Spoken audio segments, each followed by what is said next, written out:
Okay, let's look at consulting and abiding by willingness. And I'll read its heart, the little description, and then talk about some interesting things, some of which are applied by the description, and some of them are new, interesting angles. Consulting and abiding by willingness. Coercion drains life from living systems for narrow, short-term results. Readiness to contribute is a precious, vulnerable, but ever renewable resource for wisdom and action. So ask about, respect, protect, and evoke willingness. And as we make and respond to requests and suggestions, notice how willingness evolves, interactively shaping how we choose, act, speak, agree, disagree, let go, and persist. So the essence of willingness, as I see it, is aligning the life energy of the entity that is about to be willing with an activity or situation that it is considering or is being presented to them. People are often willing to do things because they believe in them, or because they have a relationship with the person or group that is, the other people that are involved. And because it's involved with relationship, it has a dance, willingness and unwillingness, and consent, which is another pattern, dances with partnership and command, with power with and power over kinds of dynamics. And so I began to be interested because consent and willingness and well-utilized life energy and exuberance. These are all patterns in the pattern language. And I noticed they all have to do with life energy. And it's like consent has a go along with, good enough for now kind of quality to it. I'll put my life energy into this because it's okay.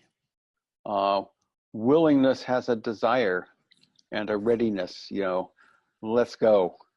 Well-utilized life energy sort of covers all motivations and all. It's more generic, and exuberance, of course, is passionate.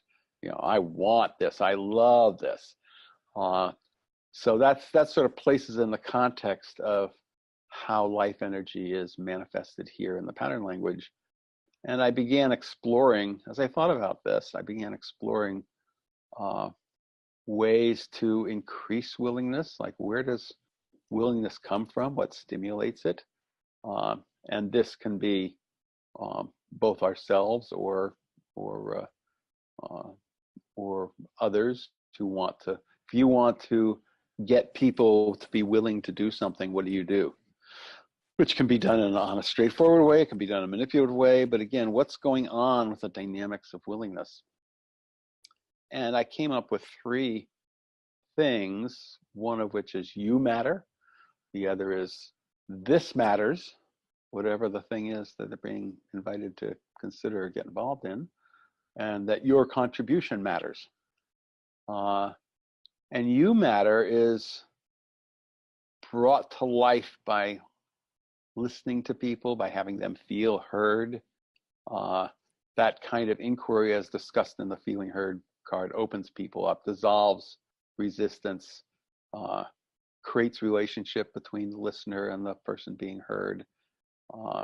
And related to that is respect, pureness, partnership, a sense of we're not dealing with power over, we're not going to mess with you, dominate you, whatever.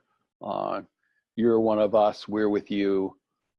There's an inclusive, welcoming, holding hands, shoulder to shoulder, whatever. There's an energy of we're in this together. And caring and support is another piece of that. So something happens with you, we're there for you. They'll be there for me, turning it around the other way. I sense I'm part of a larger whole where I can make a difference. And then make a difference with what? What is this thing that I'm willing myself to be part of? And it can be purpose, values, need, a narrative or story we're all part of. And that's all the things that are associated with life energy, which are in the well-utilized life energy card. And it can be mine, like what's my life purpose? What needs do I have? What story am I living out in myself or in the larger world? And then there's the story of anyone who is bringing to me something to participate in, something to do, or think about, or whatever. Am I willing?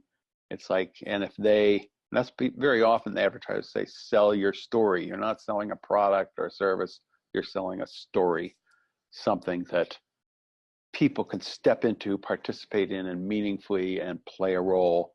And that's so fundamental to who we are as a human being. If you can sell the story where they matter within the story because it matters, whatever they're doing, it will matter because, you know, and inviting them to share that story. So it can be either promoting, like, what do you want to do? You know, well, you can do that here. Or here's our project. Do you really want to be part of it? Look at what it's going to do. So all that's the this matters life energy part. And your contribution matters. It's like, okay, so do you have any thoughts about how we should go about doing this?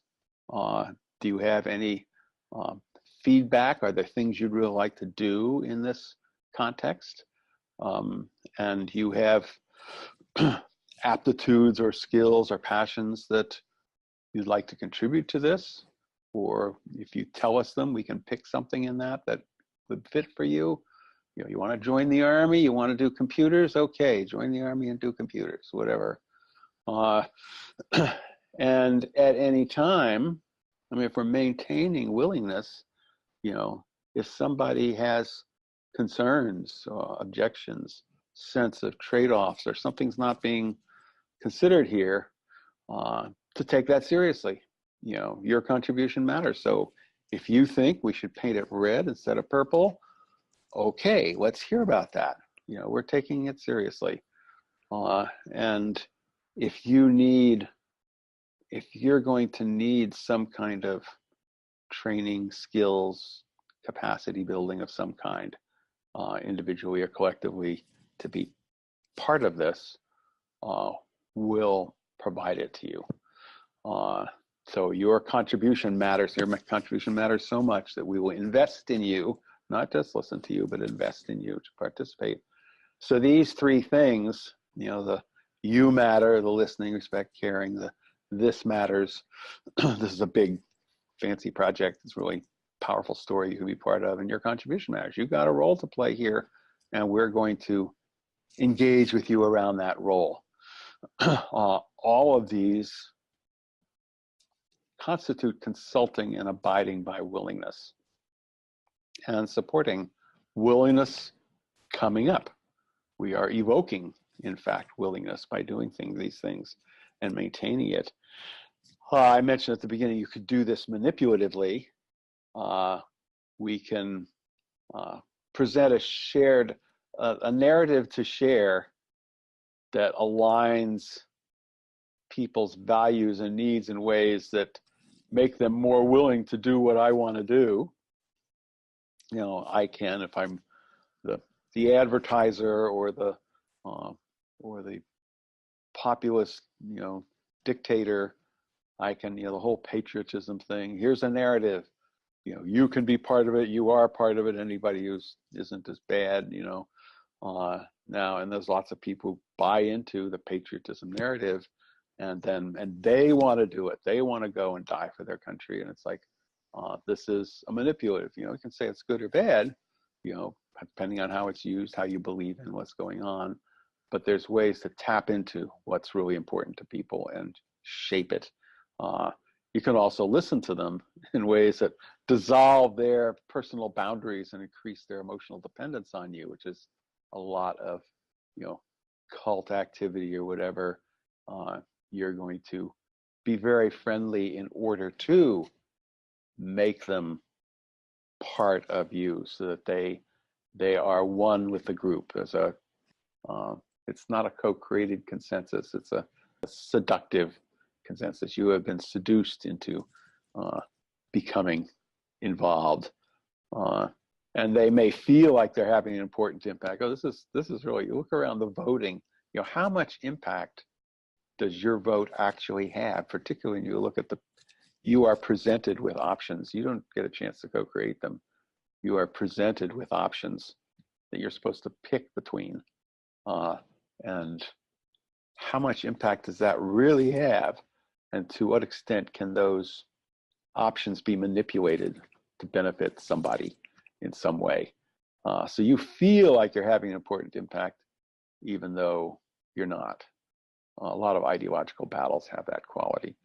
So again, this is not, consulting and abiding by willingness is a neutral thing in that you can use it for good or ill, but it is being aware of it and using it in a principled way is definitely part of what's going on with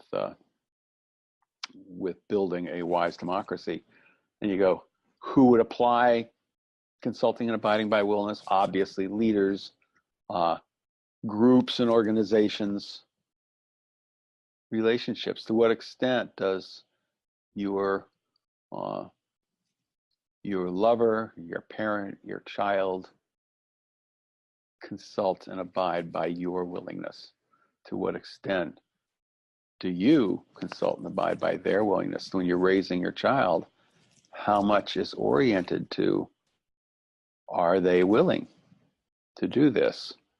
And what are you willing to do? And it's talk, and nonviolent communication has lots of stuff about how to raise a kid that way, how to be a parent that way. And of course, there's lots of stuff in consent, so close to consent.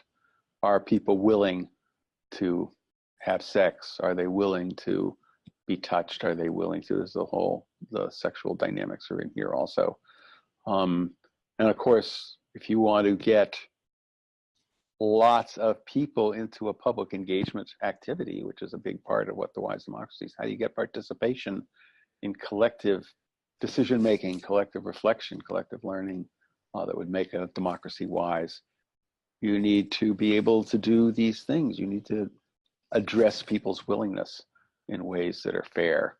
And the whole culture, my friend Mickey Kashtan, who is a international leader in nonviolent communication, actually wrote a series, a half dozen stories, imagining what a culture would look like if it was organized by willingness rather than coercion.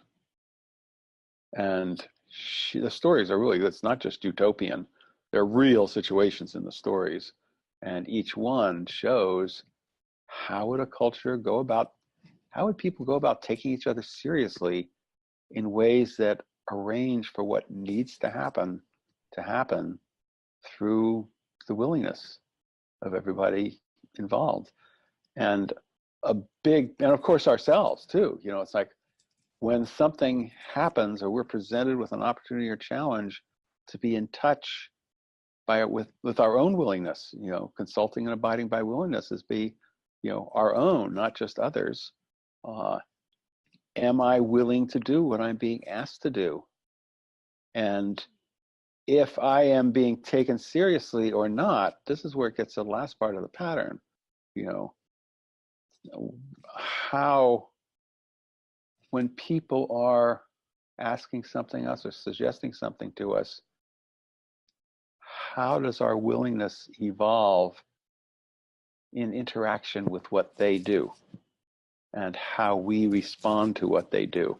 A lot of the things that I just described in terms of the you matter, this matters, your contribution matters, all that is something to keep in mind while you're doing that, to notice, if I choose to do this and act, if I choose to speak up or not, if I'm, choose to agree, disagree, persist, let go. There's willingness dancing in all of that, and to just pay attention to the signs, to our emotional state, to our bodily state, when we are being drawn into something, drawn into a vortex that we don't like, and to abide by our own unwillingness to step back, say no. The whole say no movement is, as opposed to the just do it movement. I mean, the whole say yes, say no, all these things are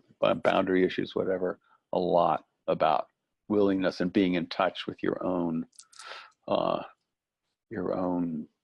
soul, spirit, whatever. And there's integrity in doing.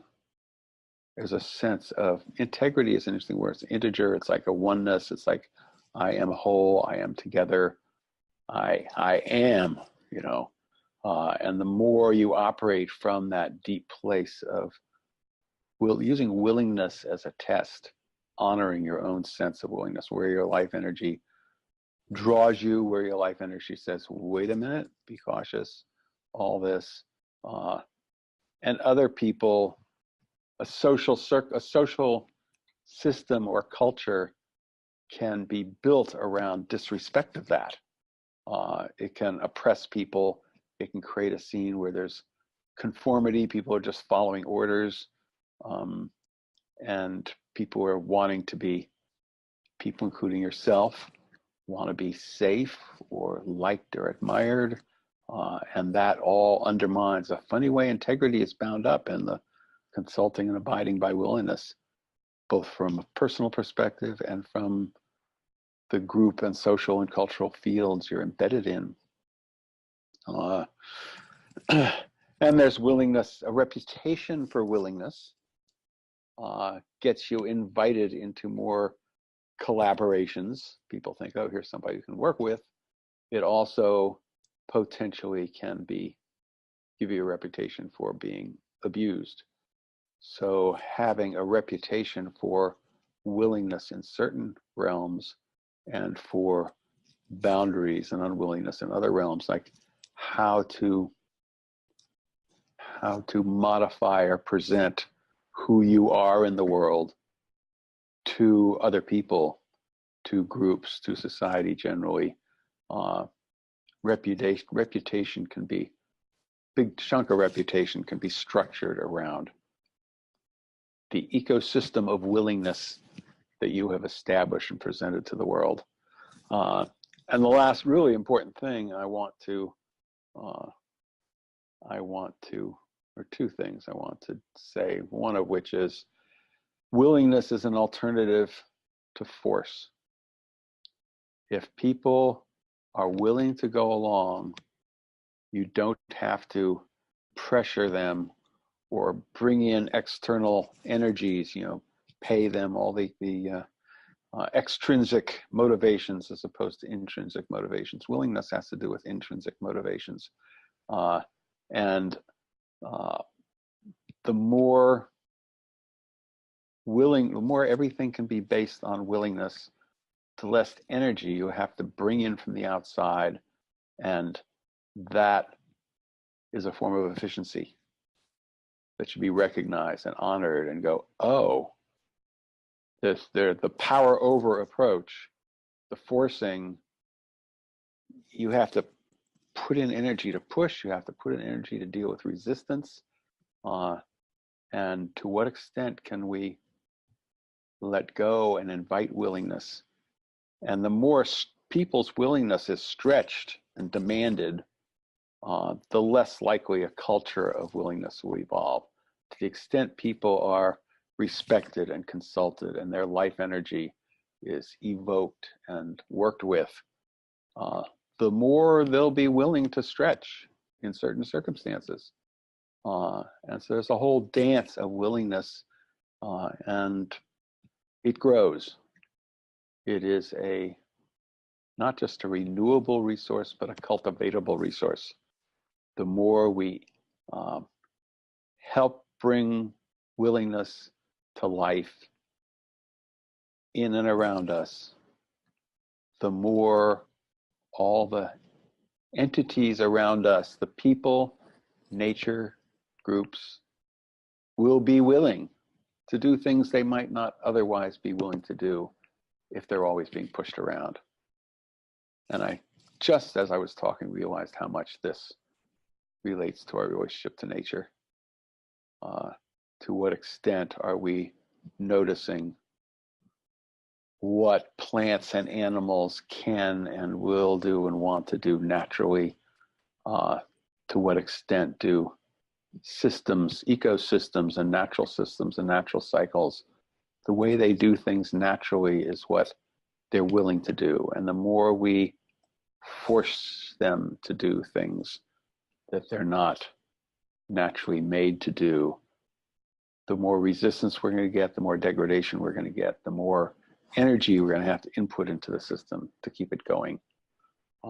So in the process of doing this talk, I just realized how ecological the applications of this can be. Anyway, there's much to explore endlessly, but I'm going to stop it at this point. Enjoy your use and exploration of the pattern. Bye-bye.